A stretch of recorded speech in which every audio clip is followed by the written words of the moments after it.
Princeton graduate student Elizabeth Surkov has been missing for 6 months. A dual Russian-Israeli citizen with family in the U.S., she was conducting research for her doctoral degree in Baghdad when she was believed to be kidnapped by an Iraqi militia. I spoke recently with her sister, Emma Surkov, who lives in the U.S. and has been trying to get government officials and Princeton to do more to bring her sister home. I asked Emma how she first learned that her sister had been taken. We're very close. We text each other daily, and she loves my son, her only nephew, so much. He's the apple of her eye, truly. And no matter what's going on, and even if she is mad at me, she will always respond to pictures of him. So I sent her a picture of him, and then a few hours went by, and then at the point at which it was 12 hours, and she has not responded, I knew something must be wrong. There is no way that she's okay and has not responded to a picture of him. And then I started making phone calls and trying to understand what's going on. I contacted the Russian authorities. I contacted the Israeli authorities to try and understand what's happening. And from that point on, that's basically the way this started. So she's believed to be held by a group called Kateb Hezbollah. It's an Iranian-backed Shia militia in Iraq. Since she was taken, have you heard anything from her or from them? Do you understand why she would have been kidnapped? So I have not heard from them. I've not received any demands. They have kidnapped her because she is Jewish. She's a Jewish woman at the hands of an extremist terrorist organization. So she is a completely innocent woman, a brilliant scholar, and a very kind person. She has done nothing wrong to anyone and does not deserve to languish at the hands of a terror organization. You've been in touch with a number of officials in Russia, in Israel, also in Iraq, also here in the U.S. You even stood outside the Iraqi embassy, I understand, with a sign trying to get a meeting with the ambassador. But amid all of these countries, who do you think is responsible? Who should take the lead in trying to get your sister out?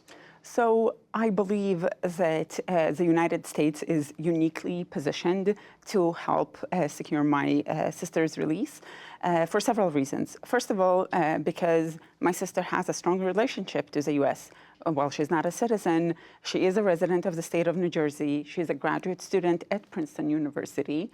And more importantly, I will point to the fact that the U.S. government provides aid to the Iraqi government that funds the organization that kidnapped her. The U.S. government needs to apply pressure to the Iraqi government to do everything they can to free my sister, because currently that's not happening. She was there doing work as part of her degree at Princeton. Yes. It was reviewed by Princeton in advance, approved by Princeton in advance. What have your conversations been like with them so far? Unfortunately, they've been very frustrating. I expected Princeton to be a strong ally of mine and help get my sister back. But in fact, what they've done is treat it mainly as a PR problem.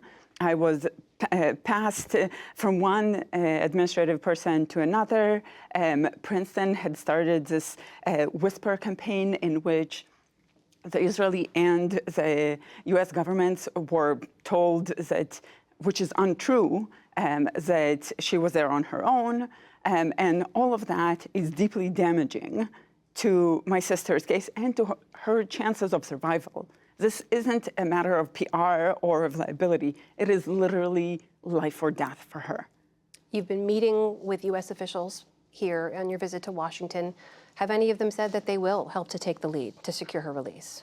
So I have letters from members of Congress, Representative Eric Swalwell, who represents the district I live in California, and Senators Menendez and Booker, in which they ask the State Department to do more to get the Iraqi government to intervene and do more to free my sister. But it seems that so far, everyone is passing the buck. Everyone wants to know what's happening, but no one wants to take the lead and take the responsibility of doing everything possible to bring my sister back. She's an amazing, kind, brilliant person, and she doesn't deserve this. She doesn't deserve this. That is Emma Surkov, sister of Elizabeth Surkov. Emma, thank you so much for being here. We appreciate it. Thank you for having me. In a statement to the NewsHour, Princeton University called Elizabeth Surkov a valued member of their community, saying there's been ongoing contact with government officials and experts to understand how Princeton can best support her safe return.